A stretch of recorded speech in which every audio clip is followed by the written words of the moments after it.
Ang malas ng Pilipinas, every president, almost all, pag naupo na dyan sa Malacañang, walang ginagawa kung mag-isip ang mga putang ina kung paano pahabain ang termino nila.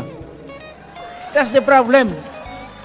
Bakit ganon kayo kung hindi na talaga ito mapigilan? Nandyan ang military pati police, makinig kayo. Pag-aralan ninyo kung ano yung pinapakain nila sa taong bayan. At pagka nakita ninyo kung ano ang mali, you correct it. Congressman, now, putang ina ninyo, wala akong tiwala sa inyo. Wala kayong prinsipyo, mukhang pera kayo lahat. Yan ang totoo. Kaya gusto ko, pag letse-letse nga, pumasok ang military, palitan ninyo lahat.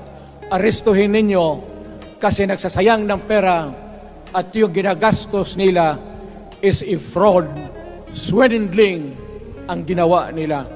You must account for the wasted money, for the money that you bought the signature of a Filipino.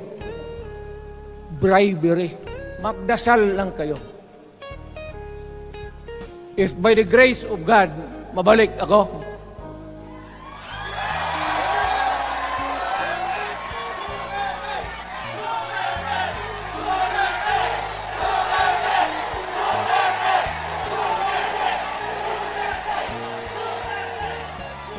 nilagro lang naman yan, hindi ba yan totoo? Utang ina kung mabalik ako, arestuhin ko kayo lahat for the swindling of the Filipino people. You committed fraud. Pinagsayangan ninyo ang pera namin. People's Initiative does not involve buying the vote or the signature of the Filipino.